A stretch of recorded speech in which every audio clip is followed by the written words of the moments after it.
understanding of little things. You have the SD card that has a smaller capacity. Yes, in my pocket. Do you want it? Give it to me, I give you the bigger one. I take this one, I will give it to Lucci. It will be enough. So, هيدي لعبت بالليجز لنلعب هيك. وهيدا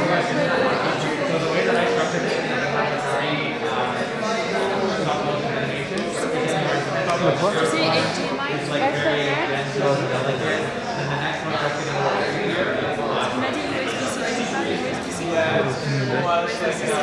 Tu peux demander à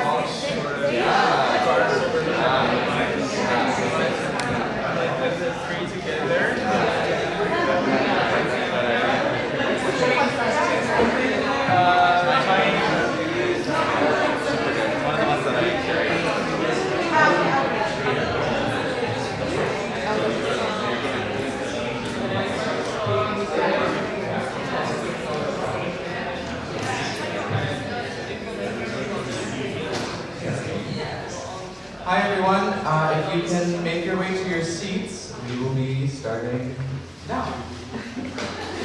Thank you again for waiting. As most of us are, we are a bit out of practice with this whole scenario. I really appreciate your patience with this, and I'm really happy to see that there's so many faces here today. My name is Jamil. I'm a programmer and site events curator of Light and Shorts. And I'm really excited to welcome you to today's event, Performance and Activism, and we're joined by two lovely speakers who I will introduce shortly. But first, I'll let you know maybe a few things about the festival. We were previously known as LISFA, Light International Short Film Experience, and now as we enter our 12th edition, I call it entering our teenage years, we're having a little bit of an identity crisis, and so we kind of had to rebrand and come up with this new identity of Light Shorts, and we are very proud to see it growing and blossoming into a really beautiful festival with a great selection of films and side events. This year our theme is climate injustice, and this is a theme that we've been working with for quite some time now.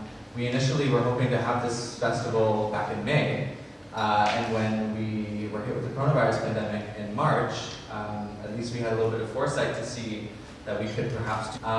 But over the course of that lockdown period, we really started to notice how essential it is to start talking about these issues. I actually woke up this morning to a photo that Greta Thunberg posted this morning, and I'm not sure if some of you follow her on Instagram, but it's a photo of San Francisco completely ablaze in fire, and it's bright orange. And I'm going to paraphrase her as best as I can from memory. But she said something about how talking about climate change isn't enough. Making the links to climate change isn't enough. We have to start taking action on climate change. We have to be talking about it at every moment. And we need to put it at the forefront of all conversation, because if we're not, then we're endangering the lives of other people. And as I reflect today on this really beautiful sunny day that we have, we are privileged to have this beautiful, warm, sunny September day, but halfway across the world, there are fires raging across Western United States, in Moria, and refugee camps. And this is really the heart of our theme this year, climate injustice, that climate change will not affect all of us equally, that there is a lot of environmental racism that is tied to that. Today, through our workshop and lecture, we can start to see the ways in which our roles and the ways in which we participate in activism, digital spaces, digital culture, interact with fake news, concepts of performance and performativity. Hopefully you become a little bit enlightened by this whole thing and reflect upon your role in working on coming up with equitable solutions for the climate crisis. So perhaps just to introduce our first speaker, Chihiro. I met Chihiro back in February of this year. It feels like just before Corona we met. And we met in person and we immediately clicked and we thought, okay, I think this is going to go somewhere. I think we're going to enjoy each other's company and learn a lot. And we were preparing for an action with Shah Must Fall, who hopefully some of you are aware of.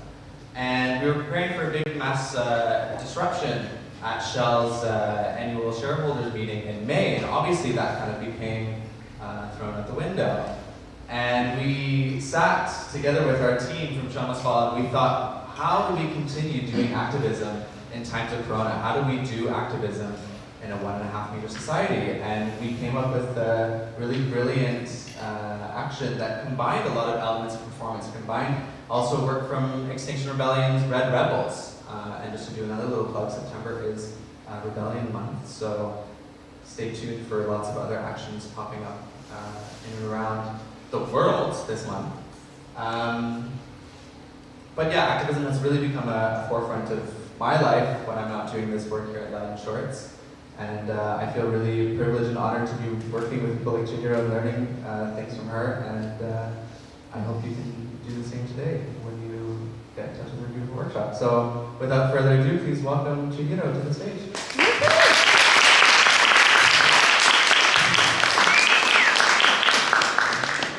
Hi, everyone. Humans. So exciting to be with other humans. I'm all nervous that there isn't a screen between us. This is the first live event that I've done since a while. So lovely to meet you. Let's get to the slides. See if we can get those up. And also, let's just get started.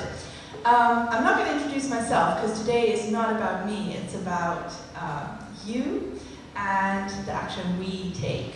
So I would like to start with finding out who's in the room. And so I will invite you to all stand up. Yeah, let's do it. Get active. Yeah, so normally when I do a spectrum line, we all move like how scared are you to get arrested? And if you're very anxious about it, you would go all to that wall, and then if you are very okay with it, you would go to that wall. We're not going to do that because we're going to keep distance. So we'll need a spectrum line with a little bit of creativity. First I want to check who's in the room in a spectrum of how activist or how conformist we are. So think about it. I came up with some nice signals. If you're an activist, you go like this. So if you're a 5 activist, you go like that. If you're a 3 activist, you go like that. And if you're like a 1 activist, you maybe go like this. And if you're a conformist, you go like this. So if you're a 5 conformist, all the way you just do everything that conformist, go like that. If you're like a 1 conformist, maybe like this. So I think that's clear, right? Is that clear? Okay, so let's see who we have in the room. On the count of 3, make yourself known to your neighbors and the people in front of you and behind you by confessing how activist or conformist you are. 1, 2, 3. Yes. So look around you. Look who we have. Do we have some conformists? Maybe? See, this gives me so much hope for the elections. Great. Okay, so that's nice to know. Now, of course, there's lots of kinds of activists. You know, you have right-wing activists, you have left-wing activists. So let's just get a little bit more specific about our values. And I also came up with some science for that. Oh yeah, so we have a spectrum of growing inequality, if that's like the value that we care about most. So typically a right-wing activism, or growing health. You know, like, you know, is that something you care about? So if we want to grow inequality, we heighten the difference like this, you know? Vertical difference. If we are looking for equality in health creation, then we go horizontal. So it's basically how horizontal or how vertical is your activism. Is that clear? I can't hear you. Yeah. Okay. I thought you were all on your mute. Cool. Okay, so I'll count to 3. 1, 2, 3. Woo. See, once again, I get so much goosebumps for the elections. We can do this. Netherlands, we can grow health. That's wonderful.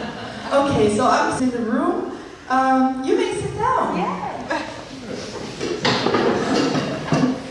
A little bit conformist. So let's see. What do we want to activate? Oh yeah, okay, so we've done some quantitative measures to see who's in the room. Let's make it qualitative. So if you're thinking about what do you want to activate in society, you're an activist, like what are you activating? So take a moment, think about one word. What is one word you wish to empower in society? Okay. And then we're all going to use our megaphone voices and shout it out at the same time.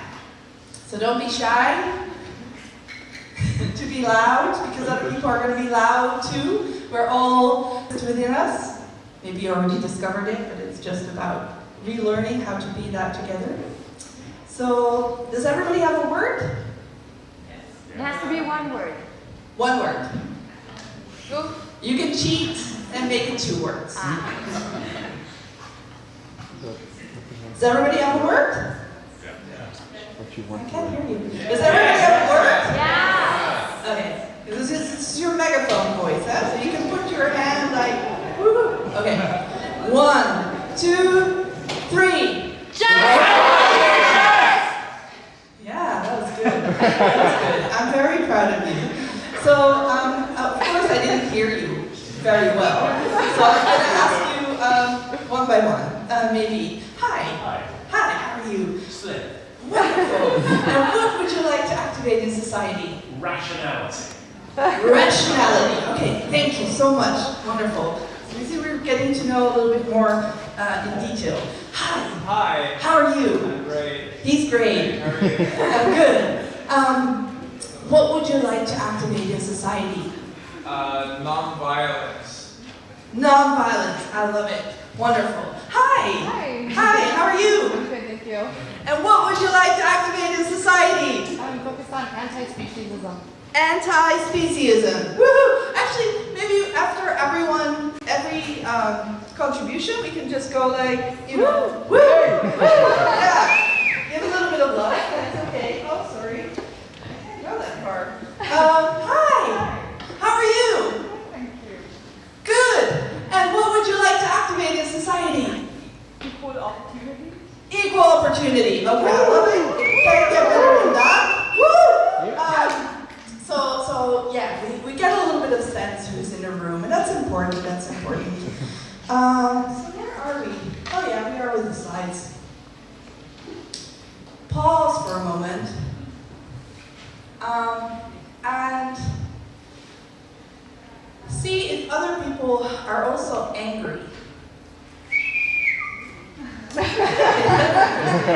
know, because sometimes I have a feeling that we don't have that much space in society to be angry. So I'm gonna ask,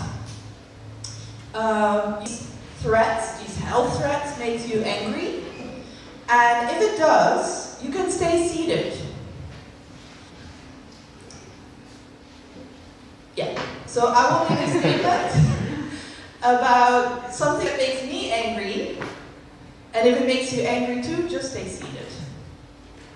But if it doesn't make you angry, you know what to do, right?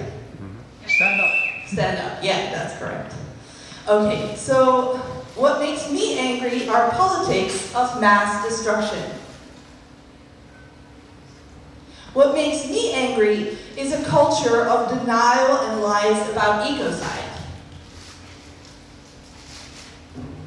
What makes me angry are fossil fuels and mining and logging companies. What makes me angry are unequal access to health and care.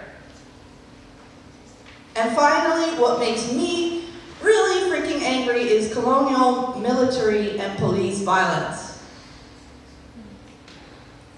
Okay, as you can see, we have a very angry crowd here today, and I'm very happy to see that we share some energy. longer. So that's good. That's good. So if we feel that we're getting angry here together, then you can put your fist in the air.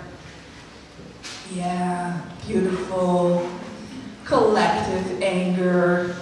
You know, channeling it into collective action, because that's what it's about, right? Action today here. So I just wanted to see if we're a little bit on the same page. This is me getting angry and het Hol van de Leeuw. This was the AGM of Shell. Not this year, but last year. And this was my way of facing the enemy. And giving them a piece of my mind, and not just a piece of my mind, but also backing it up with the promise of collective action, which will share some more inspiration of collective action in a bit. But just park that, you know, think about what ways are you finding a way to... Can we go to the next slide? Just to the next slide. Yeah. So I'm going to share some inspiration, because they don't teach activism in school. I'm really upset about that. So we have to teach each other. You know, it takes activists, and I want to share some inspiration, including some creative tactics. This was one of my favorite actions we did at the UvA in 2018. And we couldn't make a choice about what action to take. There was Marianne van Loon, the current Dutch CEO of Shell. She was coming there to invade the academy as if she had something academic to contribute to the conversation in room for discussion, where there's never room for discussion. It's very ironic. And so, our room for discussion event, we came together with students from student organizations and Fossil Free and club, and in the end we decided, let's just do them all. You know, it's so passé to just do one disturbance. Let's have 5 disturbances to really have a party. So yeah, here you see 2 of them. We had a nice party from the balcony with the oil pipeline coming down by Fossil Free. We had a Shell bullshit bingo that we started off with, like giving people a flyer, and it had all the bullshit we were expecting from that conversation. And if she hit all 3 in a row, you could say, bingo! So those were 2 of the tactics. We can go next slide. Next slide. We also had a funeral. A funeral both to make space for mourning, the fact that Shell has had a hand in, this was another tactic of just raising our questions that were never room for. So one of the questions is, why is this place called Room for Discussion if there's no discussion? Because you had to pre-send in your questions that they then handpicked beforehand. And it says, how is Shell... Hoe gaat Shell de getroffen inwoners van Groningen tegemoetkomen? So yeah, there was also a question about Nigeria and the victims of the Ogoni people, where Shell was in bed with the dictatorship and entire villages were destroyed. Over 1,000 people were murdered, 20,000 people had to flee. So those questions we brought into the room. Next slide. This was mourning for the victims. They really didn't like the coffin. They ignored all the other actions, the banner drops. You can see the banner drop from the balcony. They ignored all the other actions, but Marianne was really offended by the coffin. She really didn't like it. The presenters also like, no, on the stage. So yeah, this we make the folia and the AT5. Next slide. But really this was just practicing our muscle. It's like with a small group of people, we were maybe, 10, 15 people, we could do all these different actions in 1 hour. Next slide. So moving forward, this is sharing some other inspiration from just last year. I mentioned that Shell in the 90s has been responsible for multiple attacks on villages that dare to raise resistance against colonial resource grabbing in Nigeria.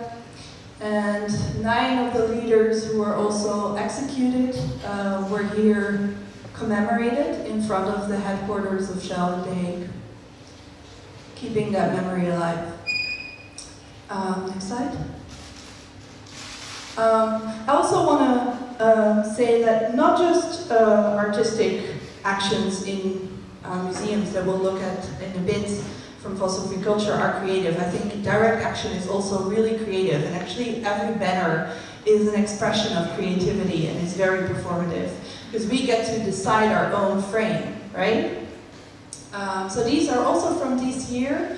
As Jamil was saying, we couldn't do our mass action of like 2,000 people blocking the AGM of Shell, but we did do 20 actions in 20 cities, including people who in Czech Republic shut down or occupied a Shell tank station. There were actions in Germany. There were 10 actions all over the Netherlands, Belgium, Austria, quite a feast of actions. And the next.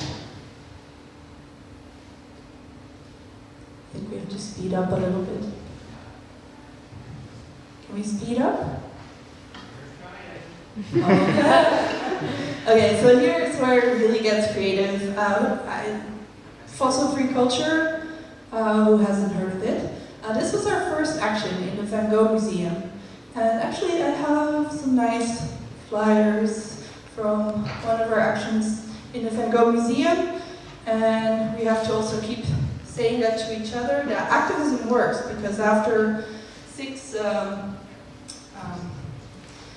actions in the Van Gogh Museum, we actually got them to break with their Shell partnership. This was the first one, and we're really hacking the style of the Van Gogh Museum. You see the flyer, it really looks like a flyer from the Van Gogh Museum. The exhibit was the insanity, beyond the insanity of Van Gogh, and we were here performing 4 Van Goghs of our age that were beyond the insanity of having a fossil fuel sponsorship in the age of climate breakdown. This was only a few years ago. Next.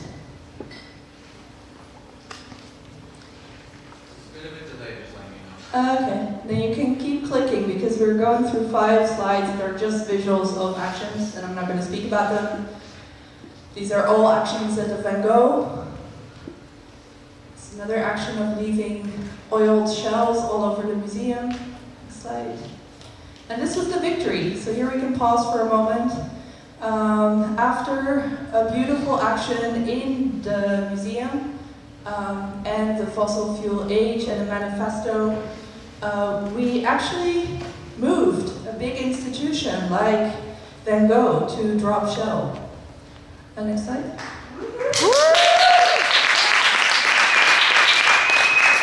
But we're not done, because Shell has invested just between 2012 and 2016 over 16 million to educational output. And the way that they can rub their image is to invest in museums, in schools, and getting their educational propaganda in respectable institutions. So Concertgebouw also needed to be taught to drop Shell, and this is what we did here. I'll go through the slides really quickly. Also Insight during, oh, here we can pause.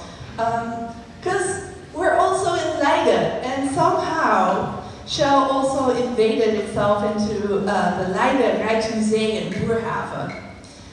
Maybe you've seen it in a newspaper like this week. Did anybody see it? Yeah, I see some hands. Yeah, so this week actually there was a conversation with the director of the Boerhaven Rijksmuseum about what's up with the Science Museum having their main sponsor, Shell, and having their permanent exhibition kind of being used as a spreekbuis, being used as a propaganda platform for the Shell CEO, Marianne van Loon, to make herself seem very smart and educated because she's edited in with 5 other videos of hoogleraren who are saying smart things, and then she's just there comparing herself to Madame Curie, a Nobel Prize winner. And so they just opened a new exhibition. It's called Besmet, Infected, very opportunistic, in 2020. And while they were opening the exhibition and inviting the king to give his royal blessings or something, we had a little action. Oh yeah. Ashley, would you be a darling and help give a few samples, maybe further down? And we educated the people who wanted maybe a glimpse of the king that this institution isn't what it seems. So it says we handed down soap because of their horrible infection with Shell. Vertrouw niet altijd op wat u ziet. Deze zeep ziet er vies uit, maar was schoon. Shell veroorzaakt en verergert klimaatverandering, maar wast een handen in onschuld. So roughly translated, don't always trust the image. This soap, which is a black soap, may look like it's not clean, but it actually washes clean. Shell causes and exacerbates climate change and tries to wash its hands in innocence. So yeah, I mean there are many ways in which. Can we go to the next slide?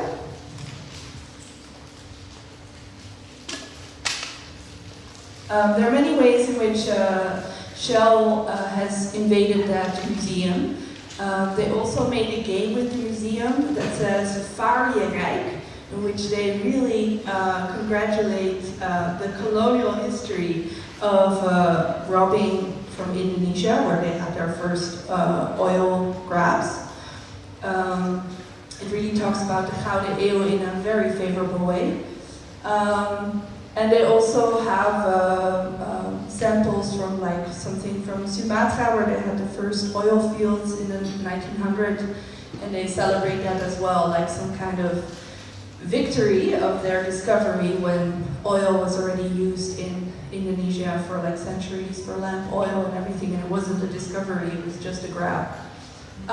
So putting that aside, this is time for you to take action, because we're here in Leiden and we are angry.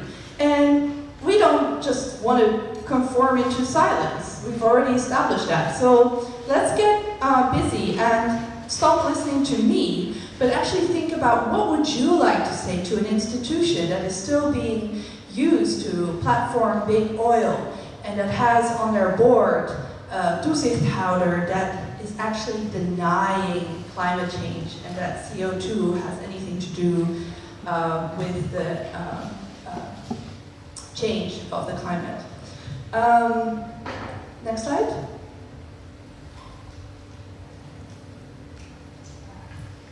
This is really hard. We're really practicing how to do live events again. So yeah, silence is violence. We're going to use our voices. So this is time for you to look underneath yourself. And I don't mean that in a philosophical way. You can actually look underneath yourself.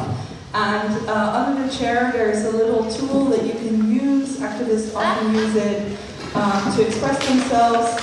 It's a sign. Woo! Don't throw around the food. You also find a pen. You already have it underneath.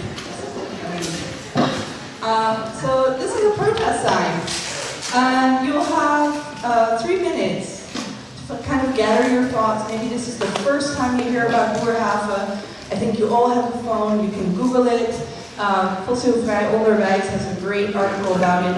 But think about what would you like to say to somebody like Jan Willems, who is still denying climate change, or what would you like to say to the director, Hamito Harhuis, who is still kind of staying quiet about it? Think about it. We're going to play a song. The song might also be a source of inspiration. It's a song that I wrote for the movement. And while the song plays, you have a chance to make your protest sign. Wonderful. Let's play the song.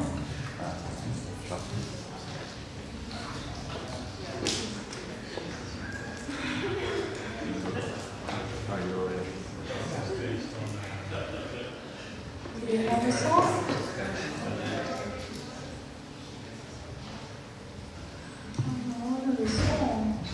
Maybe you can sing it. Does anyone have a guitar?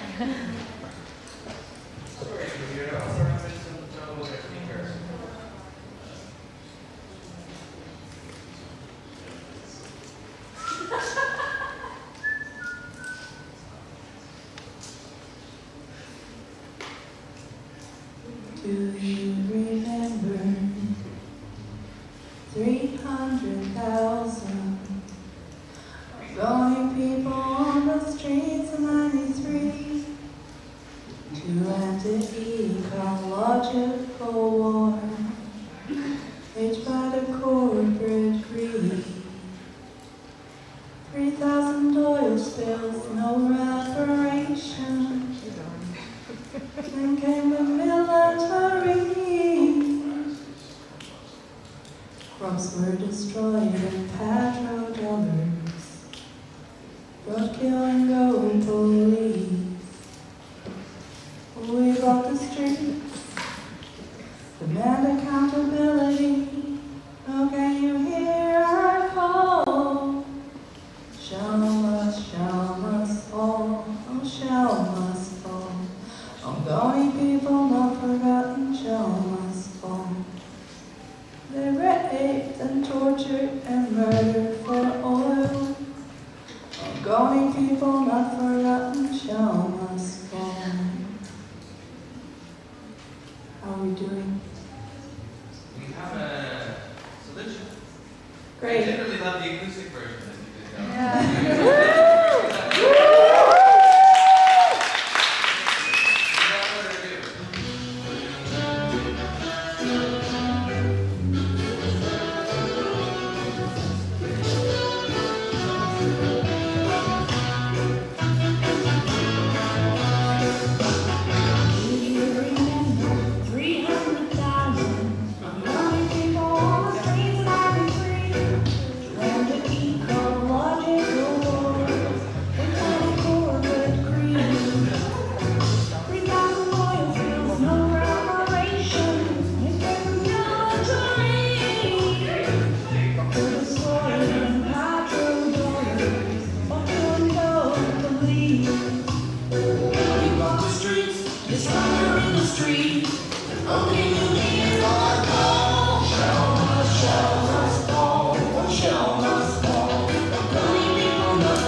Most people are ready. Is that correct?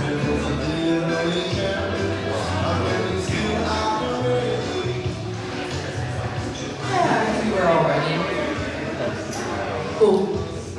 Let's get back together because I'm so curious. Like, what would you like to say to somebody like Jan Willems, you know, who's on that board, still actively a climate skeptic, and yeah, how can that be in a science museum?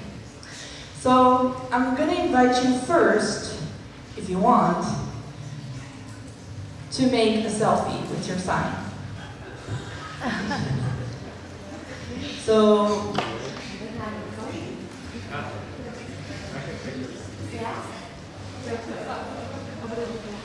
you can do it together. or you can do it alone.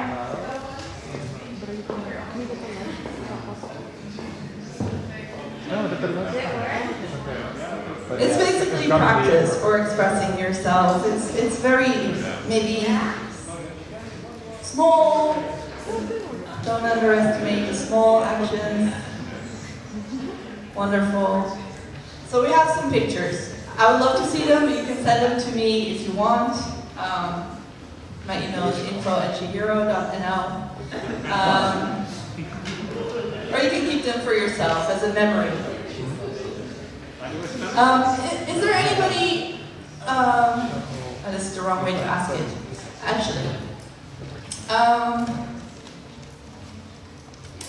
Over there, the two people who were talking just to each other. Yeah, would you like to come forward? Yeah, you can go, give them a hand, give them a big applause. It's a big thing to express yourself. I'm going to stand up, and I'm an awful public speaker, so forgive me. What I wrote is, I know science and industries have had a long-term partnership, but if you need cash for your research, we are your long-term relationship too, your visitors. Yes. And that's what I want to say to museum. That's all. Yes. Great. Is somebody finished? Are you finished? Yes. It looks beautiful. Would you like to stand up and say what you have to say? Yeah, so basically I just want the directors to read the room, dude. Like, the rest, nobody likes it. Can you show me? So it says read the room. Yes, I'm asking the director to read the room, as in understand and listen to what everybody around you is saying, and the only people that are really benefiting are a certain population of people, and the rest of the room is saying we don't like it. Cool. Great. Give her a round of applause. So I'm looking for some really brave people, because it's one thing to say this, amongst ourselves, but it's another thing. I remember from when I faced, Ben van Beurden, this CEO shell in the AGM. This guy is making $55,000 a day, and I can't compete with that. And yet I can face him and shout to him like, we're not going to die quietly, and we will be here shutting you down. So I'm wondering if there are some brave people who really want to come forward and face a guy and want to face Amito. Because we have a surprise, they're here today. They're actually interested in listening to you. So give them maybe a cold welcome as they make it up here to the stage.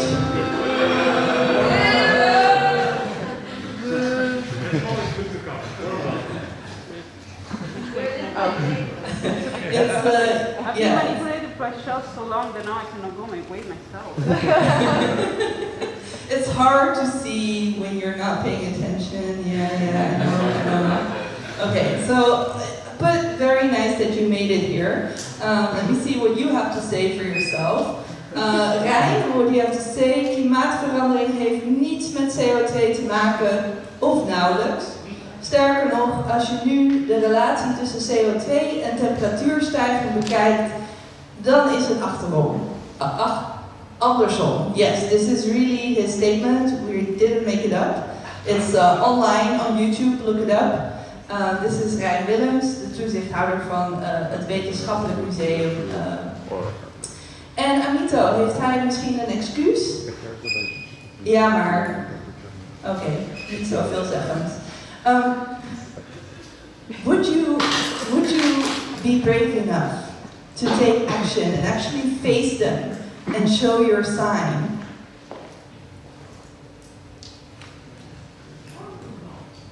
Probably not. I feel like when you get to a certain age, it's hard for you to change. So you have another theory of change. You would take another action.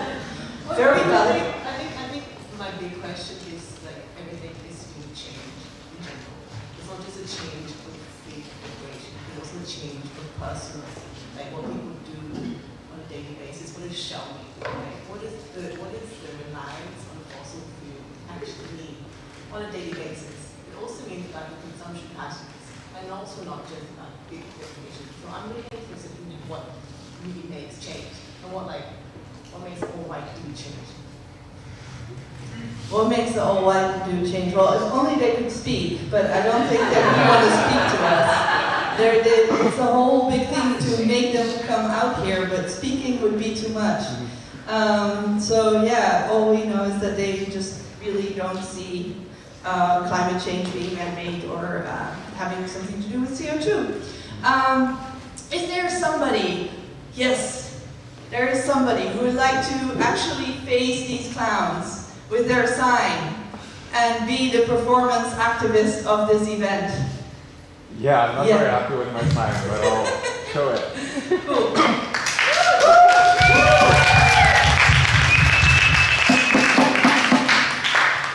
I've written down that shell infects and occupies the Netherlands. I would also like to say, if you really feel deeply, if you don't rationalize it, do you really believe that this is the right thing to do that you're doing? Maybe you don't believe in the CO2 stuff, but is this real? Do you really feel like it's truly better than doing something about it? Yeah, in a world where every second another person is becoming a climate refugee, something I recently learned that's actually every second there's another person displaced, sir, because of climate change. Okay, so I think we're getting to the end, but we have, what are we going to end with? Actually, it's one thing to do individual action, but to really create change, even like we saw with the Van Gogh Museum, and next slide. Actually, next slide and the next slide. Because we have another victory that is happening. Because we also just this year liberated the Concertgebouw through performative activism. This is, go next slide. Yeah, so this is an invite for your post-performative activism workshop. The 16th of September, we are actually celebrating a fossil-free museum plan. So yeah, let's give it up. Activism works. We'll have the students to learn that they're next, and we'll be coming for you. You're not rid of us yet. Ja, maar back at you. So yeah, we're gonna finish with the video of the Shell Must Fall. It's an ongoing campaign, but let's just see how it started and see what our promise is to make Shell fall. And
not only in speaker, but also in concept in some ways. So I think one of the reasons that we initially wanted to explore this idea of performance and activism is because performance has this kind of duality in its meaning. There's this edge of performance and performance art, but there's also this idea of performativity and the ways in which we bring performance and performativity together in interesting ways, and also understand the kind of blurred lines sometimes between the two. And I think in the initial section, we've kind of focused a lot on offline spaces in which we engage with facts about climate change denial. But now, as I introduce our next speaker, Dr. Nishant Shah, we're going to be talking a little bit more about digital media and a kind of different sphere in which these concepts can be explored. I'm just going to give a quick little introduction to Nishant. I first actually came across his work in my studies in media studies and master's program on a text called From GUI to No UI. And I immediately fell in love with his work, and then I found a series of videos that you also created at the very beginning of lockdown on technological intimacy. And I really encourage you all to take a look later and watch Nishant's amazing array of talks that are all available on his website, and to explore a little bit more. But Dr. Nishant Shah is going to be presenting a lecture for us called Flirting with Fakeness, I believe. And it is inspired by his new book, Really Fake, which is coming out with the Minnesota University Press in fall 2020, so quite soon. Dr. Nishant Shah is a feminist, humanist, technologist who works at examining infrastructures, collectivity, and subjectivity in the digital turn. He is research and outreach professor of aesthetics and culture of technologies at ArtEZ University of the Arts in the Netherlands. Also a knowledge partner for the Global Art Technology Digital Earth Fellowship, mentor on the Feminist Internet Research Network, and also writes a fortnightly column on digital natives at the Indian Express. So without further ado, please welcome Dr. Nishant Shah to the stage.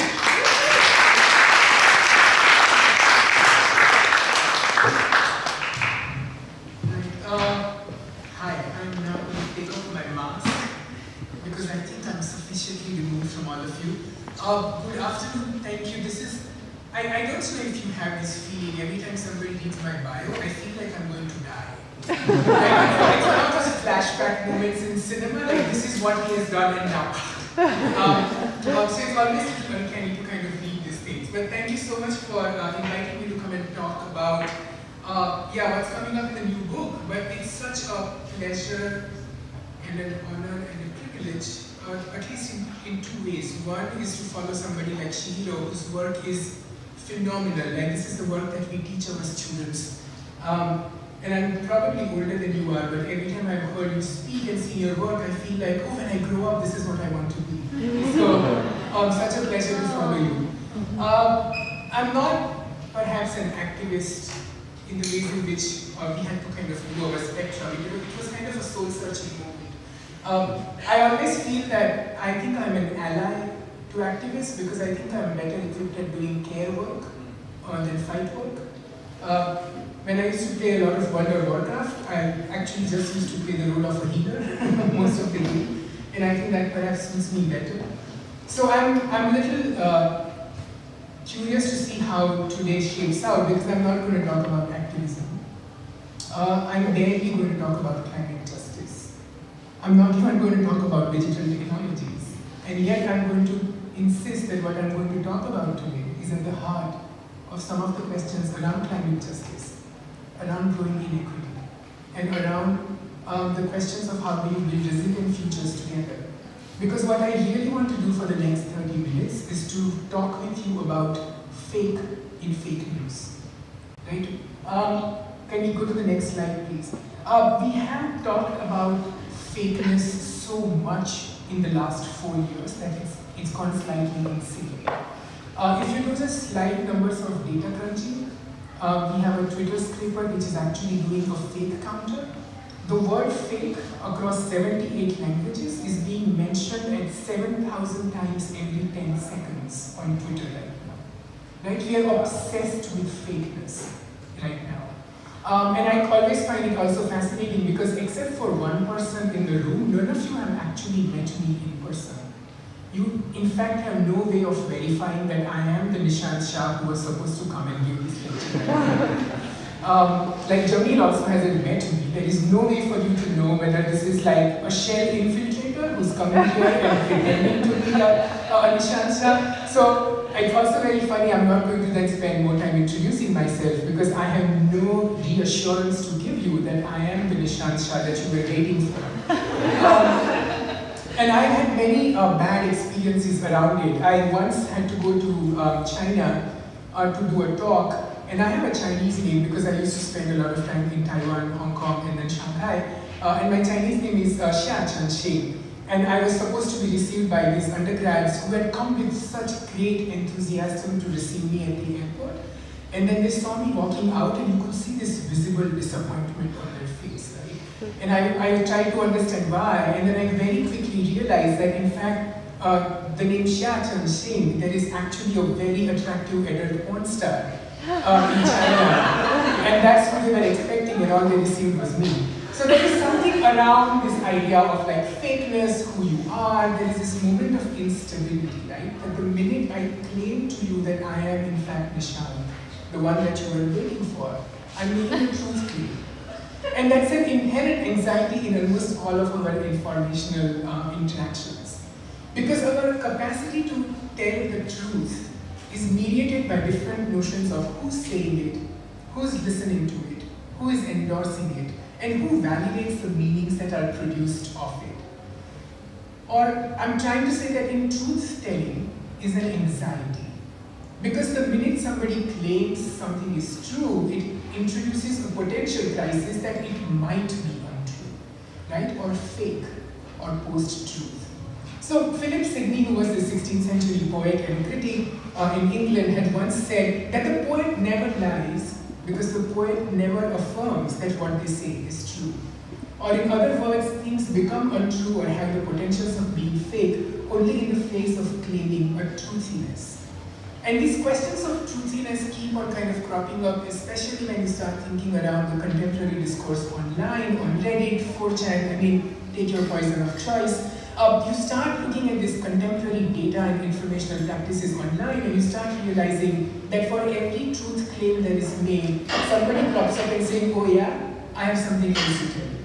Right? There is this counterpoint which immediately gets produced within the digital spaces, which means that a lot of the activists who are in fact trying to think through social, political, and environmental justice are continuously trying to affirm that what they are saying is true, or more importantly, they are continuously trying to defend that what they are saying is not fake.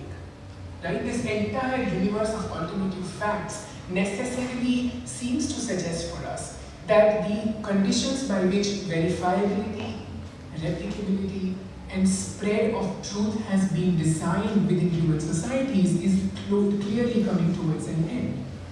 And in this particular instance, I then want to focus on how do we deal with fakeness by looking at three historical narratives of fakeness. A couple of examples are extremely embarrassing and personal. A couple of them go to 500 years ago in history, and one of them deals with the very contemporary moment that we are dealing with right now. Can we have the next slide, please? My first example is for Japan, where in 2016, a novel written by an artificial intelligence software was in the final shortlist for the third Nikkei Hoshi Shinichi Literary Award, which is Japan's highest literary prize. The novel did not win the prize, but it was actually, it was in the final top three, right? The artificial intelligence software was developed by Hitoshu Matsubara and his team at the Future University at Hakodate in Japan, and incidentally was extremely transparent about what it is, because the Japanese title Computer ga Shoetsu wa Kakuhi is literally the day a computer writes a novel. And it fooled all the human juries into thinking that this is a human being pretending to be a computer, pretending to be writing a novel about a computer that woke up to become a human person. Next slide, please. So even while we are amazed that creative storytelling can be a machine exercise, there was another machine conversation that had led people from over the world in tears and laughter. Somebody live streamed 2 Google Stream Assistants. Can I have the next slide, please?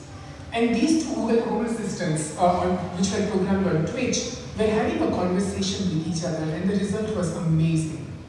Because in the 45-minute stream, the bots started having very human conversations.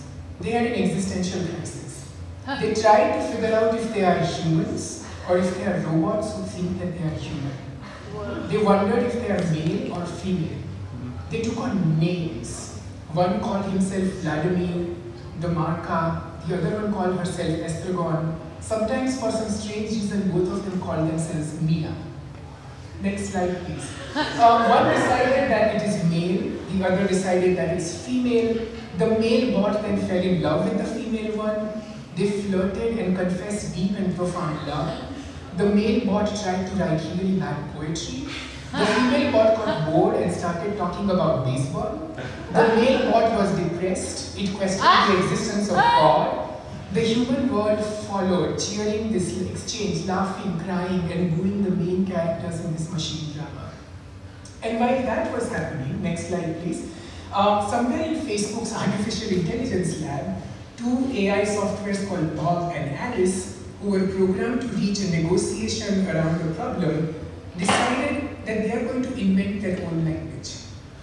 They began in English, but soon realized that English is such a futile language of expression, so imprecise, so vague, so prone to fakeness, that instead of trying to solve the problem, they tried to start inventing their own language.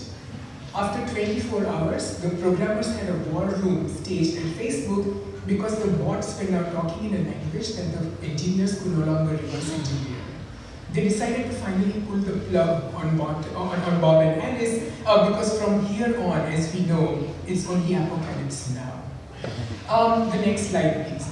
The third example of fakeness I want to kind of throw at you is from India, one of the countries I call home. So in summer of last year, a small village community in the state of Karnataka received messages that there are outsiders, which is in India a code word for Muslims, who are traveling across the state kidnapping young girls. The community was in a state of frenzy, like as different fake videos claiming to show these kidnappers were circulating across on closed groups on WhatsApp. And they made these claims that these kidnappers were kidnapping these girls in order to do organ harvesting, kidnapping, and human trafficking. While this was happening in a small village in the south of Karnataka, 4 people decided to go on a car ride. They stopped at one of the villages, asked one of the girls for direction because they were slightly lost and GPS does not work everywhere in the world. They were seen talking to young girls, and suddenly there was a mob of 2,000 people who surrounded these 4 men, and India witnessed what is now known as its first lynch mob. And I'm using the word with great gravity because of its colonial overtones in terms of what happened to people who were enslaved during the slave trade. But India saw its first digital lynch mob where 1 person died and 3 people had to be hospitalized because of a fake rumor that everybody believed was true. Those cases have now in fact become so big that WhatsApp in India is trying like massive amounts of literacy, trying to make people understand that just because you read it on WhatsApp does not make it true. Right? And one of the reasons why they had to do this was because when the police came and started questioning people saying, why would you believe something that was just given to you? They said, well, because WhatsApp said so. Right? That WhatsApp is in fact a communicator and not a medium because of the ways in which it insidiously kind of creeps itself into people's lives. Next slide, please. So in all of these different examples of fakeness, which are like of an AI writing novels, of bots falling in love, and of people believing information without verifying, are the scenes of how truth has been constructed in narrative systems. So for the rest of my talk, I actually want to talk to you about the post-truth movement that we are in, and specifically look at the history of how we had once arrived at something called the truth. And a lot of people kind of have a very romantic idea of truthiness, right? It's about, oh, if you are honest to yourself, there's something authentic that comes out of it. If you see it, you know it. We all, in post-corona times, used to shake hands, and we all used to say, if you shake the hand of an honest person, you immediately know through that. There's performativity of truth that we do in all kinds of ways. And I'm going to propose to you that there are 3 axes around which you can triangulate questions of fakeness to see how they are being reconfigured in contemporary times. And this is not a magic act, right? So I'm already going to reveal to you that the 3 angles I'm coming at from are authorship, authority, and authenticity. And I'm hoping to spend some time perhaps giving you a glimpse both at its historicity and its contemporary materiality in order to make sense. Next slide, please. So let me begin my proposition on authorship by telling you an extremely personal story. And of course, because this is going to be live streamed and my mother is watching, this is like the best place to tell this particular story. About when I was a teenager, and we are now back in 1994 in India. So I had a close bunch of friends, and we all bonded on the facts that we like books. Right? And I grew up near the desert in India, where the temperature would shoot up to like 45, 48 degrees Celsius in summer. So it was very obvious that you stay inside and you kind of read books, and my favorite place to hang out was the library. So by the time I was a teenager, I'd come to love books quite intensely. I knew that they could make me laugh and cry and infuse in me a sense of danger and enchantment, right? They still keep me happy. I think my partner might still complain that my first love affair is with books and him. But in the summer of '94, which doesn't sound as cool as the Bryan Adams song, but you know, it still was. So in the summer of '94, my friends and I discovered something else that books could do. In the next slide, please. So I don't want to make too fine a point of it, but we discovered this incredible book called Letters to the Penthouse in the Health and Science section of the public library in Ahmedabad. So how the book got there, what visionary librarian brought it, how it continued to exist in the library is a mystery on its own. But for 5 hormonal teenage boys before the internet, the discovery of a book written by adults about their deepest sexual desires and fantasies was like the finding of paradise. Our first instinct was actually to issue the book and never return it. Except that we quickly found that the book was actually in a non-lending, reference-only section of the library. Which makes sense, because a book which explains to you the ways in which to seduce your stepbrother's aunt and speculated on what comes next should be in an easy reference section like Chicken Soup for the Soul. Next slide, please. Anyway, so to come to the point, there we were, we had a book like no other book and nowhere to take it to.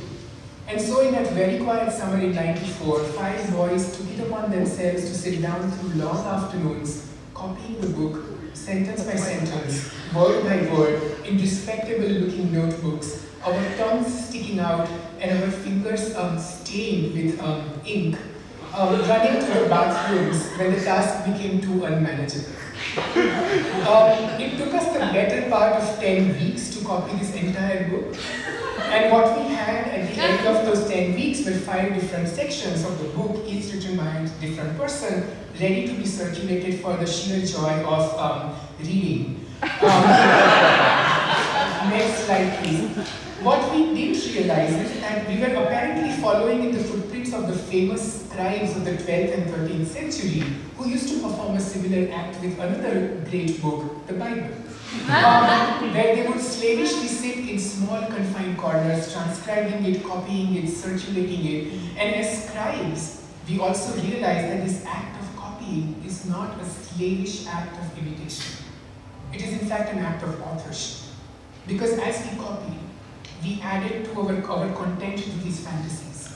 Sometimes it was content which was merely an expression of the desire, also at the very level of information. Sometimes it was content that was indicative of the emotional state that we wrote in, the jerkiness of the handwriting, the half-written sentence, the pause taken in the middle of a word that was too racy. Right? Next slide, please. And as the text circulated, we added, edited, annotated, and remixed the content over the next 5 years of growing up. I once had a long conversation with Jimmy Wales, who's one of the founders of Wikipedia, and I kept on telling him that he stole the idea from us. Because at the end of 5 summers, our modest book, which had originally 280 written pages, had circulated amongst 400 people in the school, and everybody had added to it, and it had grown into a 1,500-page epic of the dirtiest, smuttiest, most bizarre and fascinating collaborative pornography ever produced in the history of the world.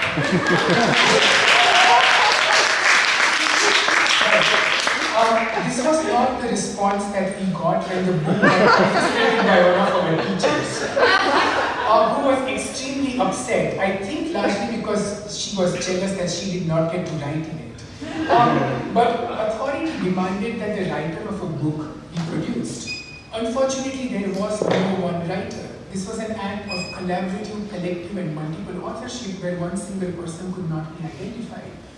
So my entire grade of 450 people got punished. And for one whole year, we were not allowed like gym or free periods, and we had to sit down and kind of, as a punishment, write and copy from our existing textbooks into other books.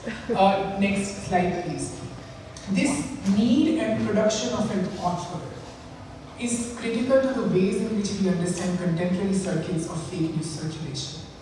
Because one of the biggest problems with current notions of fake news is that we always presume that there is only one singular author and that everybody else who tweets and copies and shares and reprograms that material is merely a vehicle or a conduit with no agency or discernment in that space.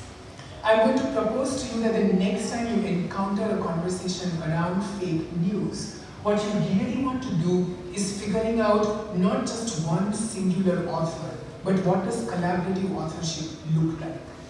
What does it mean when an author is produced not because of whether they have produced that information or not, but whether the author is produced because a law demands that an author be produced so that somebody can be held responsible.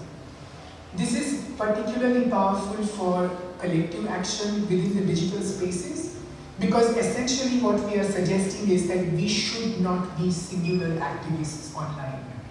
The performance of only one person caring for something, committing for something, becoming the poster child is a very particular condition of law which has nothing to do with the genius of the person, and it has everything to do with the punishment of that person.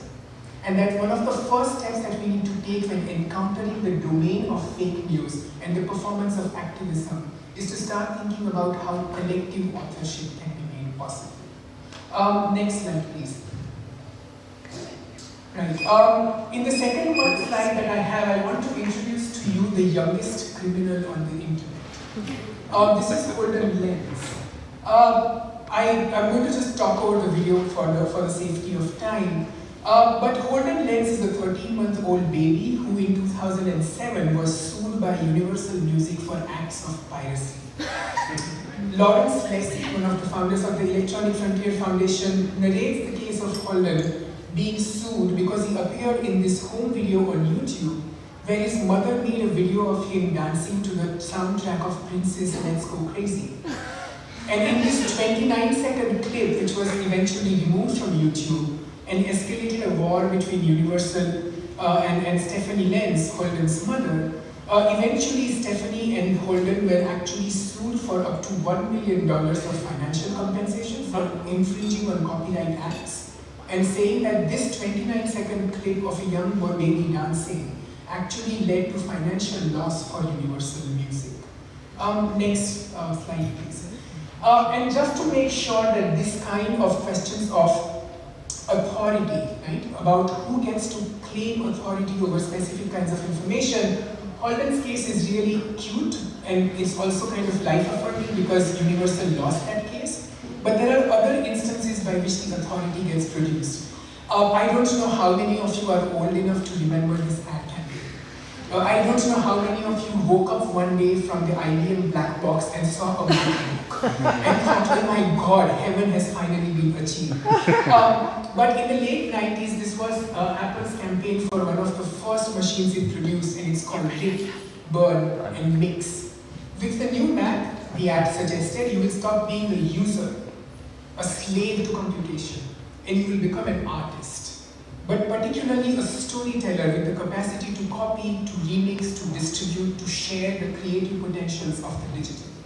And so strong has been this particular branding experiment that till date, the Mac remains not only this symbol of affordable elitism, but also the default tool set of a creative industry. Like, I worked in an art university, and every time I show them a non-Mac machine which I use, they all wrinkle their nose at me and say, so not a real artist, yeah.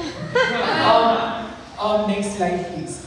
However, the music and film industry of America, which literally, by the way, spells out, I'm going ahead. So in the same year that Apple was introducing the world to the joys of digitally remixed narratives, there was a concentrated lobbying by the American trade bodies to crack down on the pirate markets in India.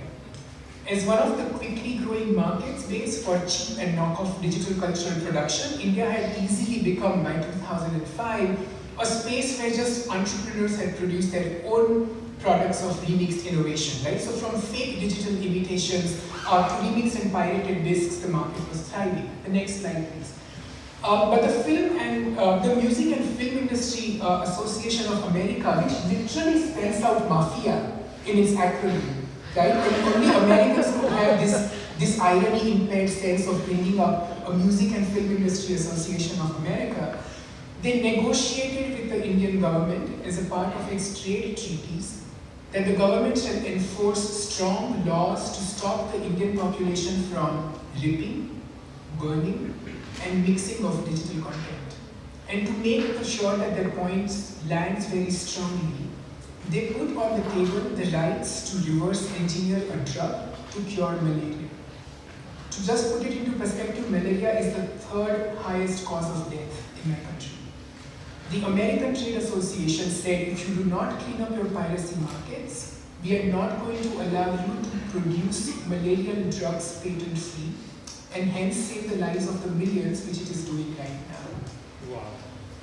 The mafia lobby held the rights to this drug hostage in return for the Indian digital user not to be allowed to innovate like the American counterpart Mac users. Authority is what determines who gets to be an author, but also what is the meaning of a particular practice, and what are the geographies of informational inequity that we are continuously producing through a fairly neo-colonial set of wealth transactions when it comes to online spaces. Next slide, please. And my third proposition to you is that, along with the notion of authorship and authority, post-truth also works with the idea of the authentic. Right? The authentic, as we know, at least in the art world, is actually the holy grail of evaluation. Authenticity is what distinguishes art from mass production, for example. Authenticity experts are gatekeepers of what is true and what is not, and these attempts at authenticating can become very messy. But let me illustrate this particular idea of authenticity and fakeness through one of the most bizarre case studies that I have ever come across. And this is the case study of an author called Ashwini Bhatt, as presented by a translation studies and feminist scholar called Rita Kothari. So Ashwini Bhatt writes in Gujarati, which is the script that you see here. Gujarati is one of the 16 languages that's spoken in India. It's not very big, only about 47 million people speak it. Yeah, I mean, the scale is very different when you step outside of the pond called the Netherlands. So it's a very tiny language that he writes in. And Ashwini Bhatt is primarily a translator. He made his career out of translating John Gardner novels from English into Gujarati. For a decade or so, he was the voice of Gardner, and had indeed kind of perfected this oeuvre of trashy legal drama, suspense, moral dilemmas, and the fast-paced action sequences that those of us who have the misfortune of reading John Gardner know. So Bhatt, who is a prolific translator, once ran out of John Gardner novels to translate. So he tried out his hands at other things like Daniel Steele and Sidney Sheldon and Jeffrey Archer, but all of them flopped. It felt as if his fans were not ready to receive him as writing in any other form except in the voice of John Gardner. Next slide, please. So here comes the strangeness, because after a few times, after Ashwini Bhatt his new translations failed, he just went back to translating more John Gardner novels. Over the next 6 years, he would translate 14 more Gardner novels, and each one was a bigger success than the other. And this is the strange part. When you try and locate the originals of these 14 novels, you quickly realize that they don't exist. In fact, Ashwini Bhatt now has written more novels by John Gardner than John Gardner himself. Right? Or in other words, when Bhatt ran out of Gardner novels to translate, he started writing original fiction in the genre and attributing it to Gardner, and nobody was wiser. However, the publisher of the John Gardner estate made a legal intervention and demanded that Ashwini Bhatt's novels be removed from the market, and he compensates the estate for financial damages for translating intellectual property that did not yet exist. They not only recognized him as a criminal, but also insisted that he was inauthentic, that he was not authentic enough, and thus punished him for translating novels that Gardner had not written. The next slide, please. So this is where I want to kind of conclude my offering today about post-truth and justice and inequity. A lot of the times, post-truth conversations focus so much on information and content and meaning, writing, interpretation, evidence building. These are the things that we are burying our digital activists under. Every time they write something, they put out a video, they put out an evidence, a story, a song. We are incredibly demanding and make sure that they are buried trying to make their claim as opposed to making their claim with the work that it is supposed to do. And perhaps it is time to stop debating about what one particular phrase or one kofefe on the internet actually means, because that's not the point of it. That when we start thinking about how to support digital activism and the performance of activism online, we need to start perhaps going back to the idea of how we are fixing the question of who gets to be an author, who gets the authority to determine that this is the meaning and this is what it's going to mean, and where do we locate the authenticity, which is not just about verifiability and responsibility, but we also need to think about what are the kinds of consequences and labors that activists are being put under when we keep on forcing them into this fake news debate, which is not of their own making. So I would leave you with this saying, let's start thinking about the questions of authorship. Who writes us rather than what we write about ourselves, and what happens when that author is a technological entity. Let's think about the question of authority. The ways in which the same information is going to be packaged and produced, punished and penalized by those who have algorithmic authority and big data to validate and control it. And let's look at the reworking of authenticity, because who gets to decide what is original and what can be dismissed or discounted is eventually going to have direct consequences on who gets to be discounted, who gets to be dismissed, and who gets to be erased from the contemporary conversations around fakeness. I'll stop here now and maybe we can get into some questions. Thank you.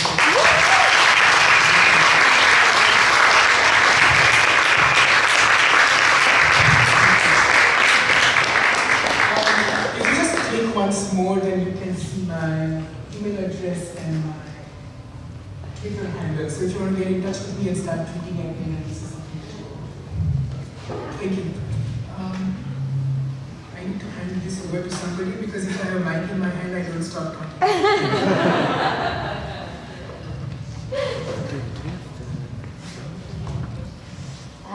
We'll be having a double Q&A then with both of you. Should you stand or sit? I am going to quickly set up the seats so that we can get them comfortable on stage. Together? So if you just give us a minute, we'll be ready for the Q&A.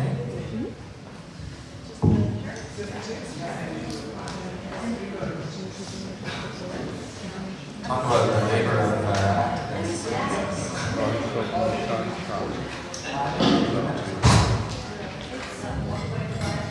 Yeah, we're going to keep the 1.5, and I think if it's all right with the audience as well, I'm going to maybe keep on doing this from this side. Is it possible to turn off the projector and turn on the lights? Yeah. We can try to do that, yeah. It would be more comfortable. Yeah, I agree. Well, maybe just to start us off, first, thank you so much for such a wonderful lecture. It really brought so many interesting topics to light, and I think this idea of coming at it from fakeness is so essential to what the climate movement is actually about, as we face a lot of climate deniers and a lot of misinformation that is quickly proliferated online. And I think one of the first things that really spoke to me in your lecture was this idea that we believe in objects or ideas that are likely unverified at times. And I remember there was a moment during lockdown when the Black Lives Matter movement exploded in the United States. And there was this one day that I woke up and we had, I'm not sure if you were aware of it, but this black, going dark for Black Lives Matter, where we had this this campaign where if you were to change your profile picture to a black square, that this showed solidarity to a movement. And when I tried to dig deeper into it, I couldn't find verification as to why this started proliferating. And so I think the question that I have for you on that is, how can we overcome these kinds of media objects or ideas that circulate so quickly without them being verified, without us being able to attach any true authenticity, not only in its origin, but also in its intention? So perhaps, Nishant, would you like to pick that up? Yeah, thank you. But maybe we can also put it back to you, because I think you said something in the beginning of your talk which I thought was awesome, saying, okay, you have established that you are an activist. Are you a left activist or a right activist? What you call a climate denier also call themselves climate activists. They just fall on the other side of the spectrum for us. So I think that's kind of crucial to maintain. The question perhaps of verification within the digital spaces and the authenticity is really to understand that the currency of a digital network is scale, right? So something becomes true through repetition. Multiple digital networks keep on repeating the same information until it creates what we understand as a filter bubble or a network neighborhood. Within that logical universe, that information is actually true. Right? You take it outside of it and immediately collapses, but within that bubble, it's completely true. So one of the things that we've been working on with the Feminist Internet Research Network is to say that scale can no longer be the measure of truthiness of any kind. That just because something is tweeted a million times does not make it more true than something that's not been tweeted or shared. And we're trying very hard to figure out, saying, if scale is not the currency by which truth can be established, then what would be the counterpoint? And at least from our feminist practice, we are saying, let's replace scale with intensity. Let's think about the capacity to feel as the true measure of whether or something is authentic or not. And that whole going black for Black Lives Matters on Thursday, when that happened, I actually had a massive shouting match with some of the people that I work with, because after working in an institution that is predominantly status quoist, conformist, white, and structurally privileged, they thought that just by going black and performing a specific form of solidarity, they are going to stop performing or engaging with this particular question, right? And that's where we thought intensity was useful. Saying, does your performance in fact come with the intention of solidarity or not? Does it in fact acknowledge the people who have started it? And it takes me back to my triangle, saying, are you acknowledging the authors who are in fact the people who have put their bodies at risk in mobilizing this? Are you acknowledging the fact that you are in fact being rewarded by the authority that these people are fighting against? And are you sure that your performance can bear the burden of authenticity? Because do you feel with us? Because if you can't dance in my revolution, don't come and stand in it either. Right? And so it's important to kind of grab onto that human moment, because even in the post-Anthropocene world, our activism and demands for justice still depend upon not the human, but the humane. And that for me is a level of intensity. Like, I would kind of push it. You gave us so much to talk about and to discuss. Just to hook into the example about Square. I remember that day, and I wasn't so much thinking about authenticity. I think authenticity kind of already makes me think of the way authenticity and purity sits within a kind of fascist discourse. So in general, authenticity doesn't really do it for me. I look at like, what does it create? And in terms of the blackout, it didn't disseminate any solidarity, it didn't disseminate any information, it didn't disseminate. I remember that it was also the time of massive floods in Asia, and somehow there was also this pressure to only talk about Black Lives Matter in the most limited understanding of racism, of like really colorism, basically, instead of power dynamics and the way that racism was crafted 500 years ago by actually denying other people their humanity, and that it's like creating subgenres of like hyperhumans and subhumans, and we also know this from fascism. So like, to me, when I saw the little black square, I had no idea if it was, you know, initiated by somebody legit or cool or whatever. I just knew that people were talking about these floods, and I just knew that they weren't sharing, you know, relevant information that was needed in order to feel with the movement and grow with the movement. And I remember I was very excited about defund the police, and I was like, how does this little black square help us to extend that, you know, the conversation about police not being there for crime control but crowd control? So all of these things, it was like dumbing down my intelligence. So just looking at what does it do instead of really like who's the source, I think is a bigger guide for me to see if I'm still in the narrative that I want to be in. Because I'm very much aware that dominant culture is filled with narratives that are counterproductive, that are getting you off topic. If you do a lot of public speaking, you're used to also moderators or journalists like asking these really fake questions. You know, like if you're in a camp shutting down a toxic facility, and the journalist comes up to you and just starts talking about, you know, how was your breakfast? You just know they're going off topic, and you just really have to be rooted in your own frame to keep getting into your own topic, because otherwise they'll just have noise, and they'll present your activism as noise, and their task is to constantly either criminalize or trivialize you. So I think that it always makes you stand on your toes to,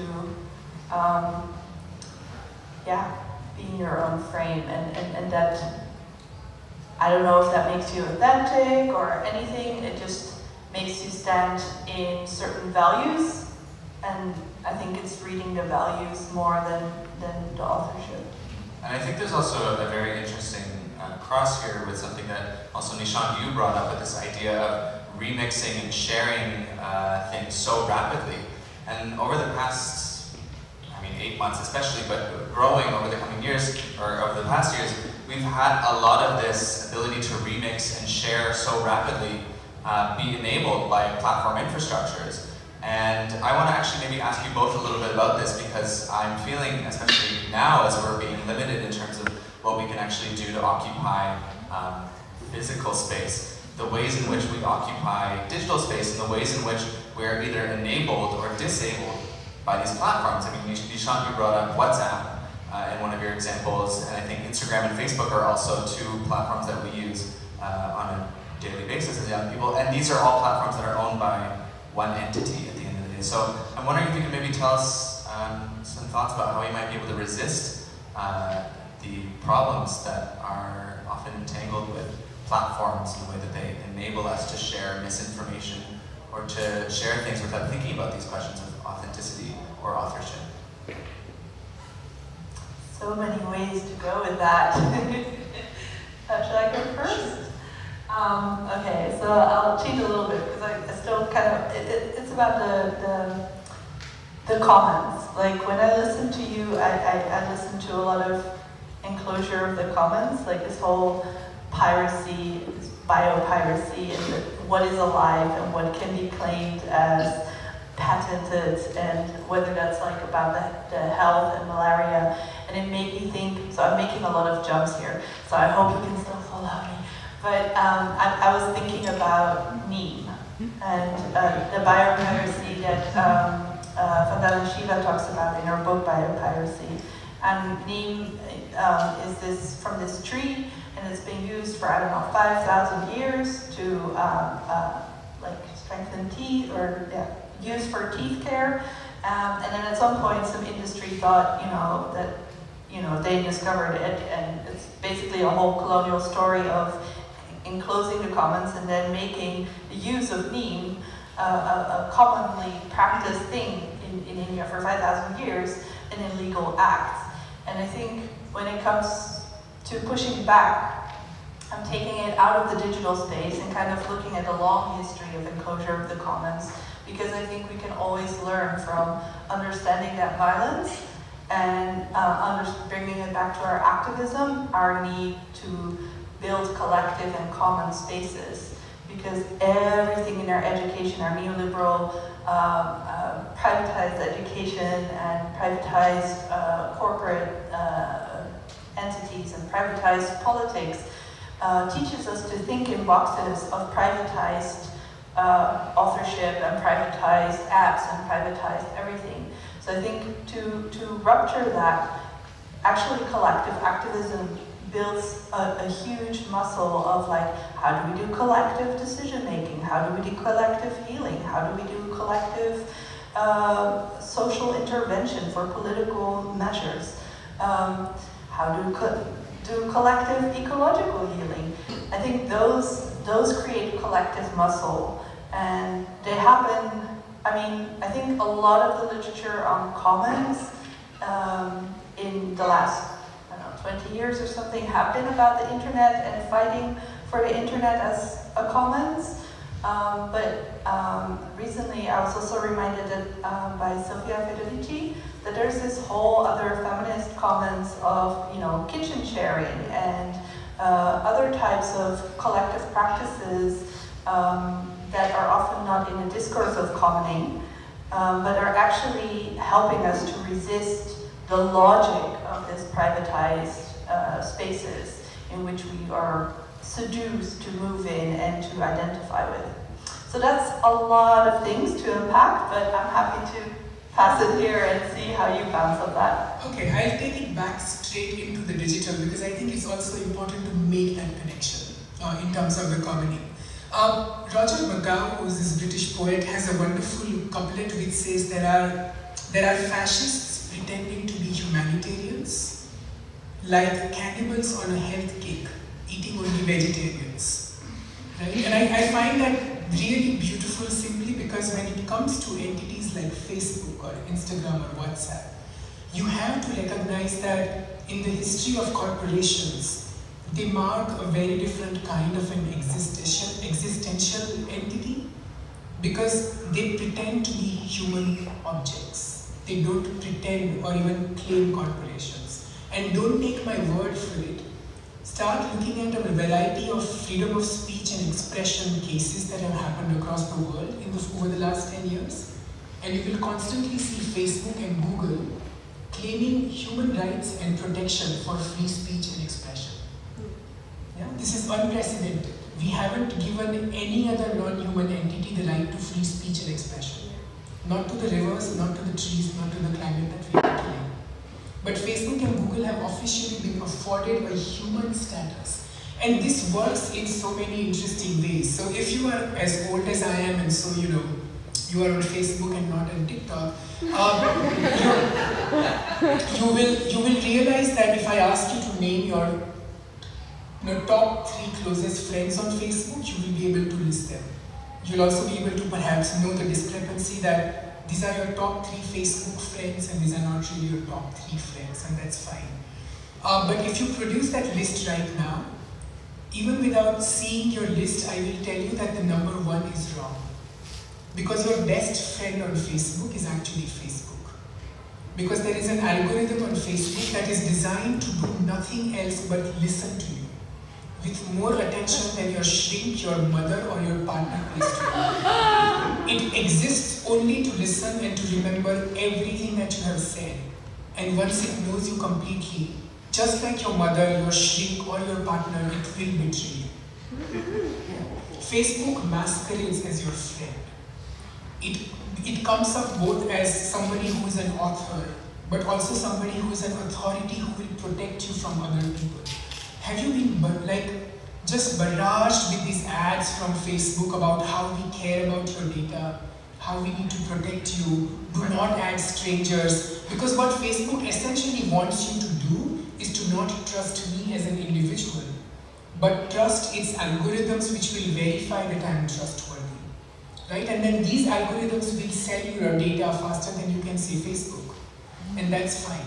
So there is a specific way by which we are looking at an anthropomorphization of these kinds of corporations, which essentially take up the roles of authorship. Right? Facebook authors information about us, but then it doesn't sell that information back to us.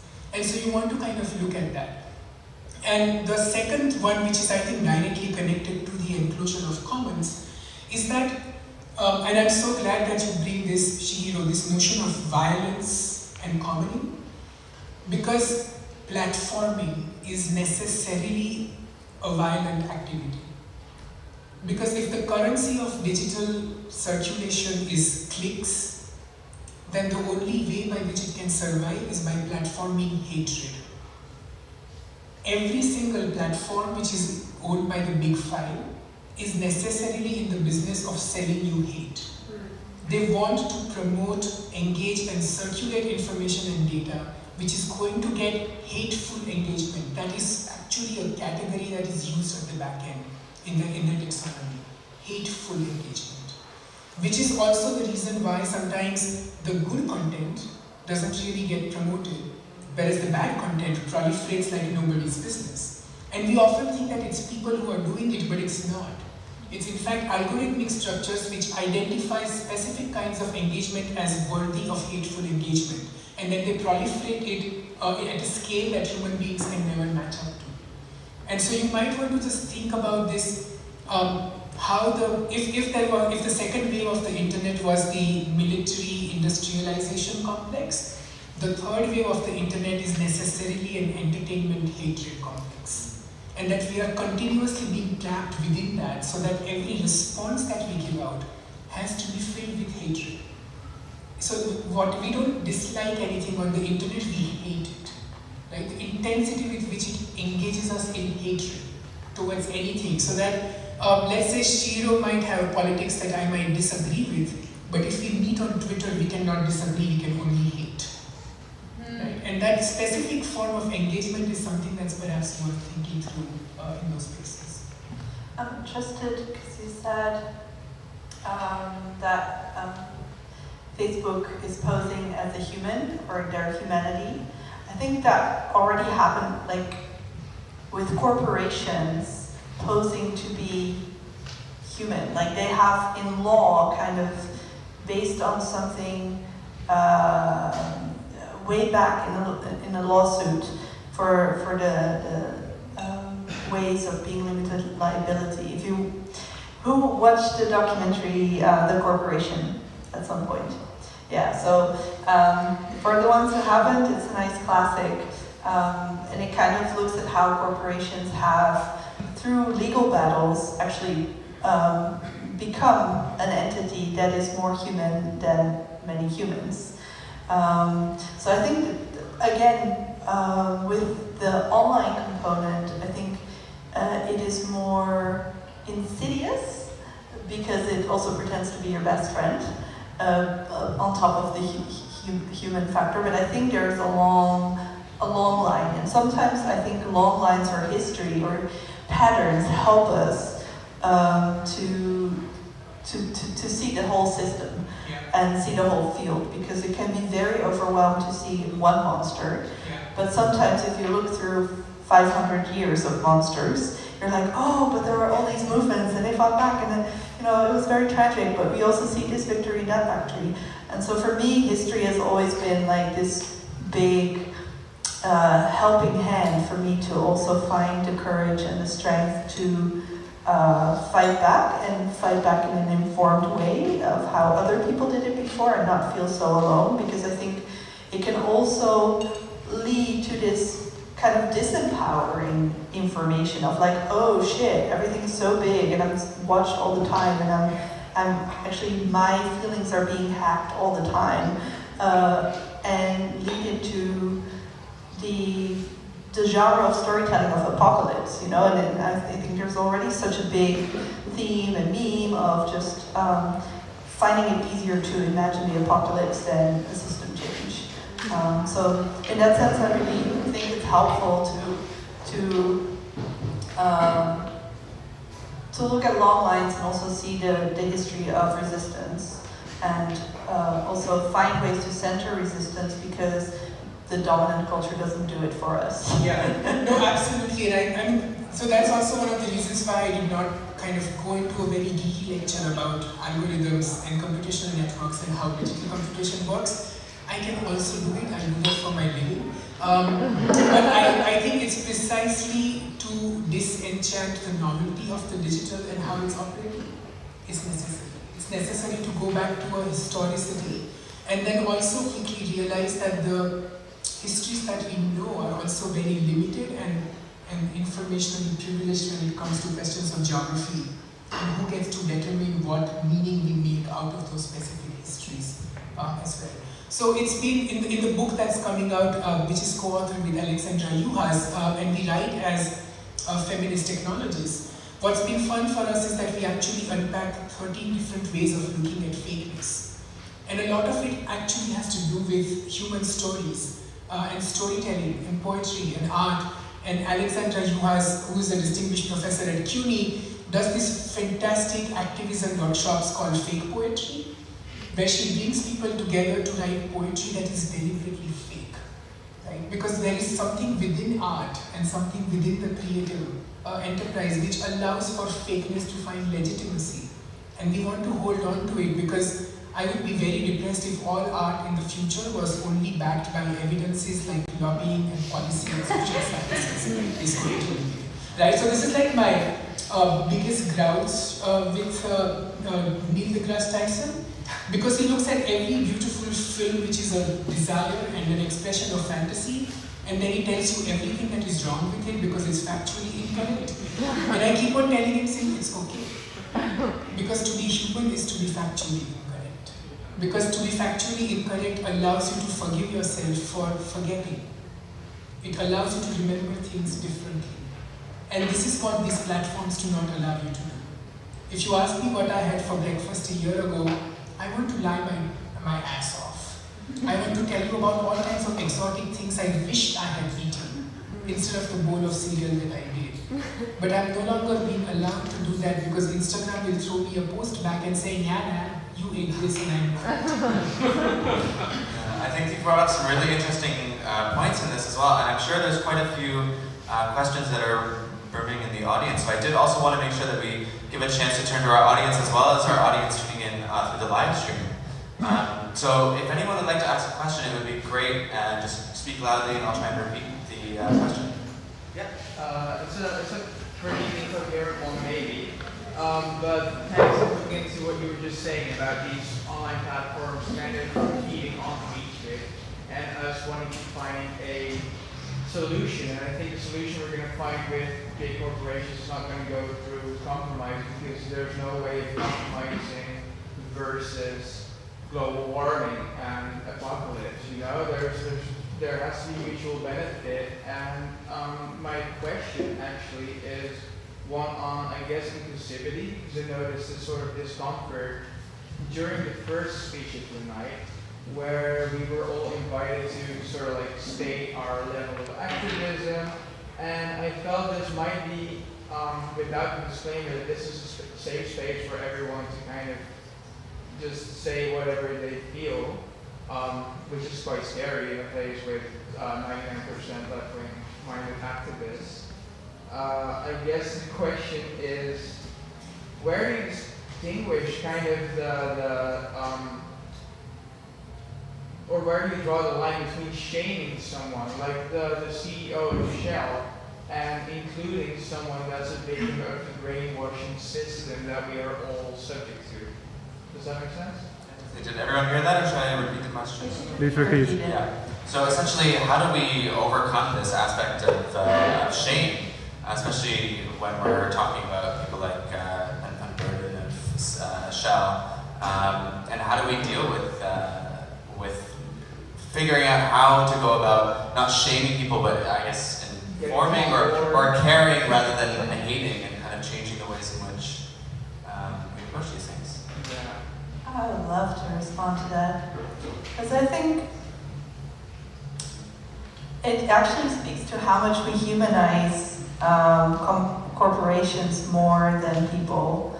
Because I think to stand up to shame Ben van Beurden, to speak of one, I am loving fiercely,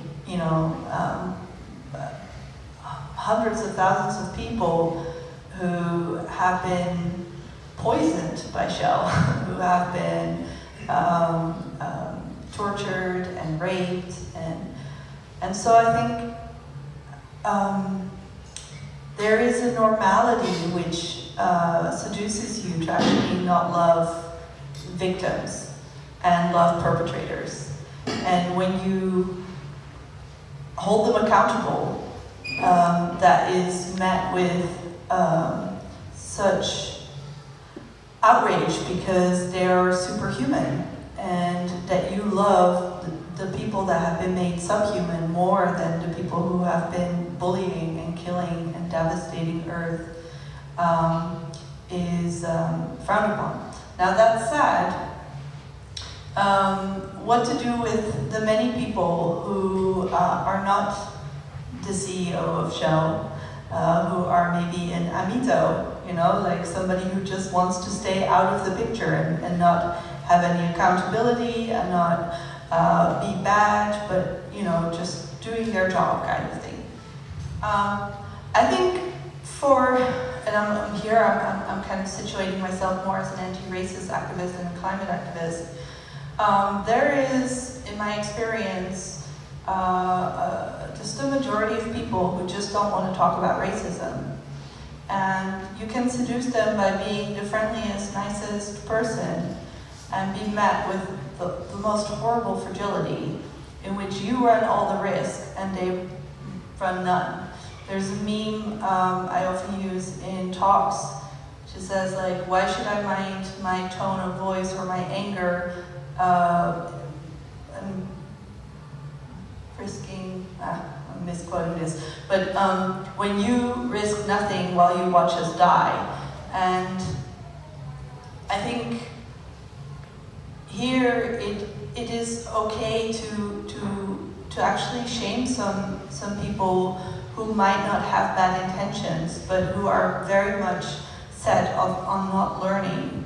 And when slavery was abolished, the majority was not convinced of it, but it was like a fierce fight. And I think there's this rewriting of history that niceness begets better policy. And I don't think oppression is a mistake. Like, oppressors actually back up their oppression with very real violence. And it's a collective exercise to actually start loving more fiercely the people who are deemed unlovable by dominant culture. And that is about taking sides. There's no such thing as fighting oppression without taking sides. You can't be liked by everyone. Mic drop. I think it's a perplexing question, and it's a very legitimate one. Because on the one hand, we keep on saying that we need collective actions. And we do, when we engage in online activism, keep on excluding people from that collective, because we put them onto some kind of a purity test, right? Like, you are either 100% woke and with us or you are not. Like, we don't allow for compromises to happen. So you see this with people who are like more public and in politics, where a tweet that they made 10 years ago suddenly comes to haunt them because they said something like that. Or the first black South Asian woman who's going to be hopefully the Vice President of America gets shamed for smoking weed when she was in college and things like that. So there are these purity standards which are continuously being applied. I don't have any easy answers to this, and I want to first establish them completely with you in terms that I don't particularly care about offending those who have never cared about killing me. Right? That's a non-negotiable. However, there is still a way of approaching it, and I'm going to give you 3 references and you can look them up yourself. The first one is Sarah Ahmad, who is one of the finest philosophers of affect and a feminist scholar in practice. Ahmad has this incredible book called The Promise of Happiness, where she says that we have been trained to experience happiness because we have been told that something makes us happy.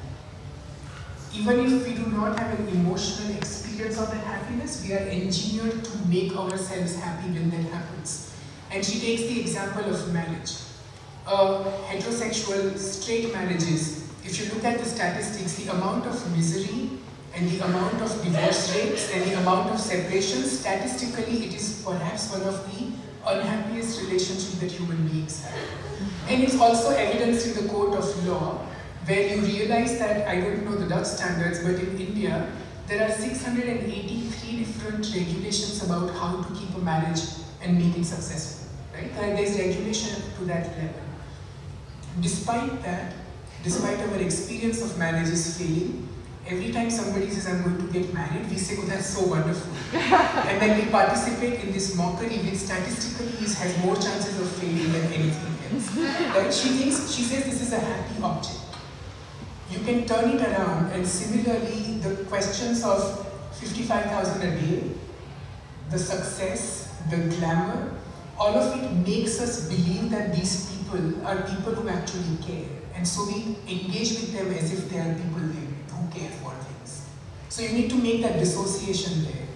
Laura Berlin, who is a feminist philosopher, has a fantastic book called Cruel Optimism, where Berlin also makes a similar point. She says, stop being optimistically cruel, that one day these people will change.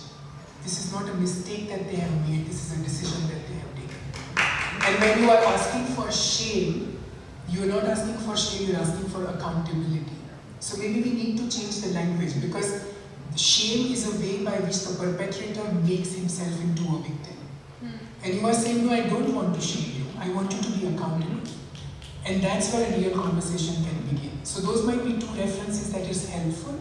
And saying, let's let go of the shame narrative, which is also an extremely Judeo-Christian European idea of shame. Because in the Catholic Church, as Michel Foucault will kind of demonstrate through his genealogy, shame was something that you confessed, and shame was something you could buy off. And for these people, we want to say that you're investing in the museums or education and so on. You're not going to be able to buy this off, because we're not asking for your confession or your shame. We're asking for your accountability. And that becomes a different conversation. Do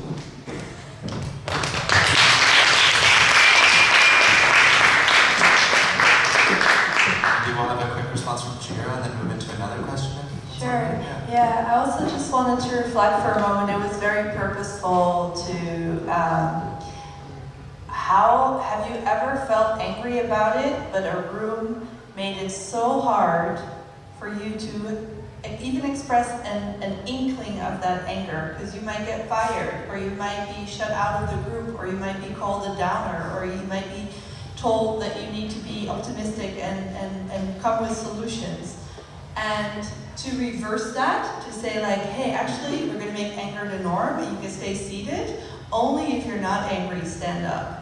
And then, you know, like the anxiety, like what if you're not angry? Like how hard is it to rise as the one person? And you know, what's going to happen to you? Absolutely nothing. Like nobody's going to kill you, nobody's going to fire you. We absolutely have zero power over you to make your life hell after this. It's just the shame you might feel in your head to not be the dominant, but be a minority. And so reversing that was very engineered, but very purposeful to kind of experiment with that. Yeah, beautiful. I think there's a lot of learnings that we can all take from that, not only in the activist work that we do, but in the ways in which we do our daily practice, the ways in which we share and create art, and the ways in which we run institutions, really. I think there's a lot to be taken from that, to treat anger and violence as well as not only mechanisms of oppression, but mechanisms of resistance, perhaps, too. I mean, it's a complicated subject, obviously, it's a little bit more elaboration than that, but if you give us 5 more minutes, yeah. I actually want to, because you've been mentioning an awful lot of great people to read up on, and I do want to mention Amilcar Cabral. He wrote a book, Decolonization and Resistance, and it has like 4 chapters or something, and it talks about, you know, cultural oppression and cultural resistance. It talks about political oppression and political resistance, and it talks about military oppression and military resistance. And it's so like nonsensical to kind of assess your strategic struggle to meet the oppression with what is needed to dismantle that oppression. And I am the last person that wants to be violent. I'm so freaking blessed to do nonviolence activism all the time. But you will never hear me shame violent activism, because that is, you know, a strategic or a tactical decision, not a moral decision, when the oppression is so freaking violent and it's killing thousands and thousands every day. And sometimes it's not even a decision, it's the only thing left to do. Yeah, so acknowledging the last bit of escalation where your biological survival is what you put at stake. Because there is nothing else left, something that you just need to acknowledge. So maybe one more question, Yeah, and then I have like a way to close as well. Yes, definitely. I do want to make sure that we leave some time for that. We've got one for the live stream. We do have one for the live stream. Oh, wonderful. So we've got Maeve, who's checking in from Scotland. She has a question. As activists online, how do we keep from only posting in an echo chamber of people who already agree with us? Very good question, yeah. So Maeve from Scotland asks, how do we overcome the echo chamber that is social media? Well, I think social media, to a great extent, is just an echo chamber, and that's not necessarily a bad thing. But I think in order to move, real movement is, you know, go offline and also go places and talk to people. I mean, there's so much about movement building that is about building actual relationship and learning to organize through difference. So I'm a person within a pretty wide-stream climate activist movement that is often asked about, you know, how to engage people of color. And I'm like, well, do you go to their events? Like, if you don't go other places, you're basically acting within a racist discourse that says that you're not missing much when you don't have any people of color friends. And that might not be that blatant, you know, racism of like, I want to lynch people, but it's the racism that makes you think that you're not missing much. And so you don't invest in other forms of knowledges, other forms of doing, other ways of being. And, you know, as a person that particularly works on indigenous rights and indigenous resistance, there's, in the Netherlands, this huge overwhelming thought that indigenous people are out there in the Amazon or out there in Australia and not here, or out there in the past and romanticizing the past but not here. And yeah, I would just say to build outside the echo chamber is to live a life outside of echo chambers and actually like even go to a Shell AGM. But yeah, that was very purposeful and very orchestrated. But to be in different spaces, I think makes you more equipped to be with different people. I think that's definitely something that we can't take away. But the corona crisis has also shown what a privilege it is to be able to travel and to go to other people's places and not put them under threat, which is something that sociologists have done for centuries, right? Gone to indigenous communities, put them under threat, wipe their entire population by introducing diseases and so on. Thank you for the question. I think it's really something that needs to be thought through, because yes, digital spaces are echo chambers, but all spaces are echo chambers. Look at the friends that we have and the families that we talk to or don't talk to, and we very quickly realize that we only talk to people who are like us, right? I work with this incredible group of feminists called the Feminist Internet Research Network, where there are 9 groups of people who are trying to reimagine the internet. If feminism was not an afterthought, but as the guiding principle of designing the internet in code, materiality, and practice. And one of the things that I took away from there, and I'm going to sound like a parrot now, is to begin by saying that you are worried about being trapped in an echo chamber only if you think of yourself as a single entity. If you think of yourself as a part of a collective, there is no longer a worry about being an echo chamber. Which means that one of the first things that you do in online spaces is to fight the granularization that these technologies put upon yourself, making you responsible for every act that you do, and quickly figure out where your different communities of care and circulation are going to be. And then within that, maybe asking the 3 questions I brought out is useful. What you are saying online, do you have the capacity to claim authorship for that? Are you being triggered into it, or are you actually claiming this? Are you merely sharing, and does the sharing have authorial consequences, or are you just a conduit through which information is circulating? Second, it's a point of self-reflection, saying what I'm saying right now, does it have the authority to help the people that I'm trying to help in that space? A lot of it then goes into performances of different kinds.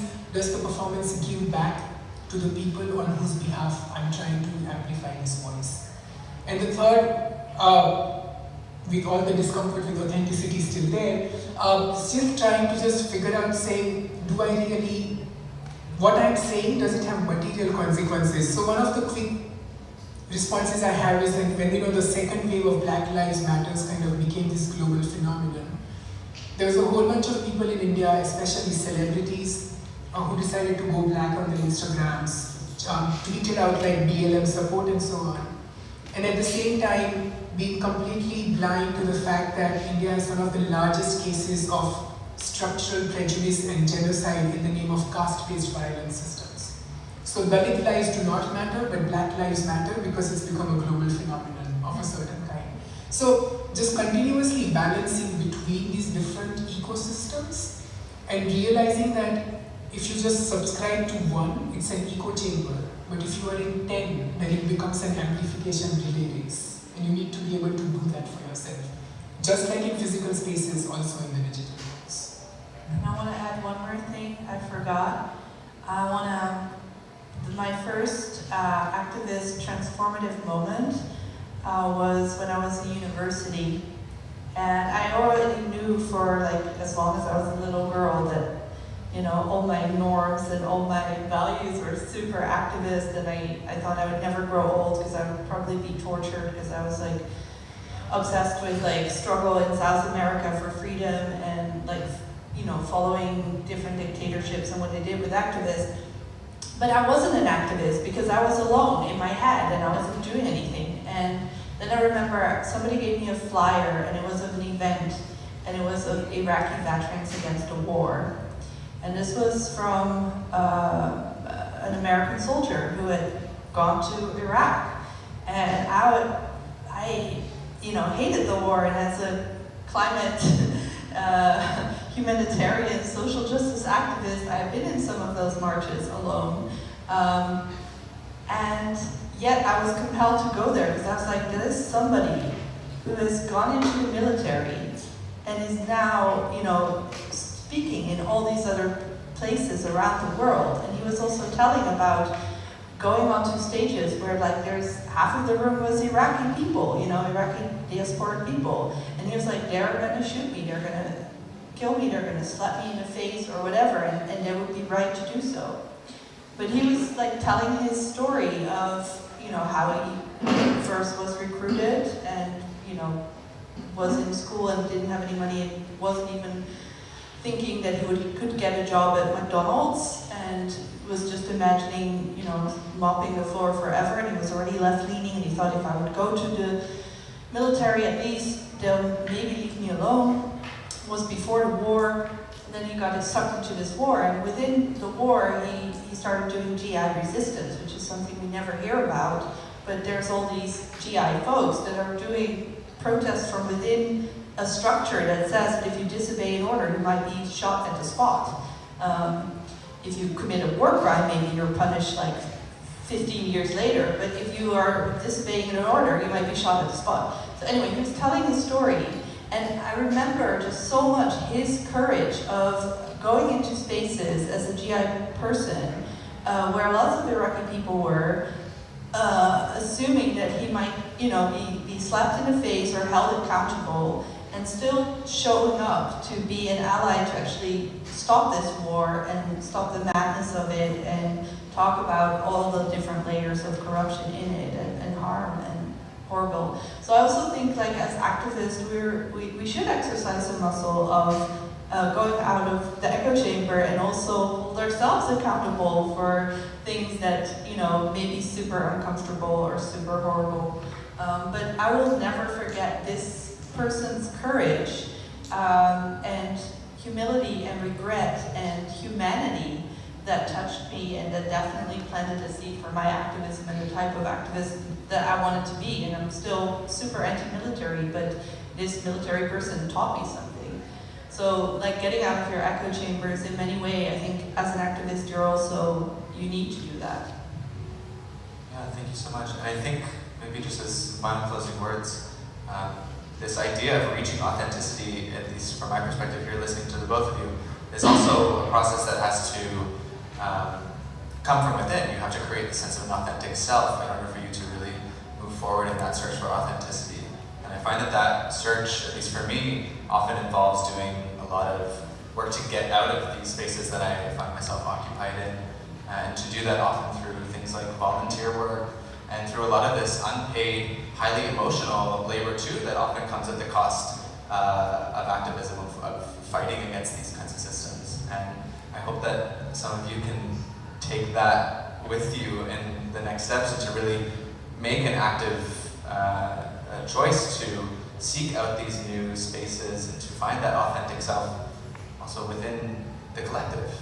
Yeah, and I'll keep it short, but I think you can be, to a certain extent, dogmatic in, wanting to go fossil-free and wanting like certain objectives, but in terms of your emotional spectrum or your emotional range, that needs to reach maturity actually through sitting through lots of conflict and lots of bumping into your own contradictions as well. Yeah, I mean, I can also just keep it very short. So one of my mentors in India, her name is Sharmila Reddy, she's a Dalit feminist, taught me very early on, saying that if you really want to succeed to be a feminist, you will have to continuously acknowledge that you fail and give yourself the space to fail. Because if you set yourself upon a purity test and not realize that every day, despite all my goodwill and political conviction, I make compromises and I fail, if you don't allow for yourself to acknowledge that, you will trap yourself into an echo chamber. So I think it's a very silly answer perhaps, but maybe vulnerability is the first step to take towards making any kind of change possible. Perfect note to end on. I get chills. Thank you so much. This was such an inspiring conversation.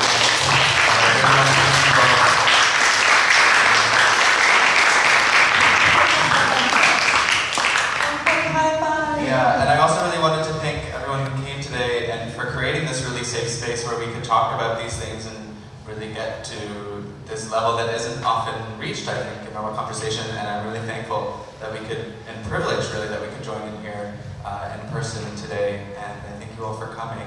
Chihiro does have something in closing, so I will leave her to guide you. Awesome.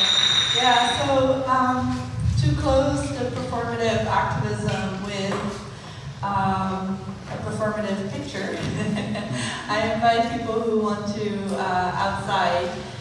We have a banner that is actually from the action of the Smith at the Boerhaven in July. So this is the banner that talks to the museum being infected by Shell sponsorship and climate denial. If people want to join in the picture, that would be super nice, and we'll share it on, I guess, the Facebook event of this. Talk about platforms. Now we're going. Let's share it on Facebook. Thank you, Chihiro. So we'll be meeting outside, correct? Yes. Okay. Thank you so much.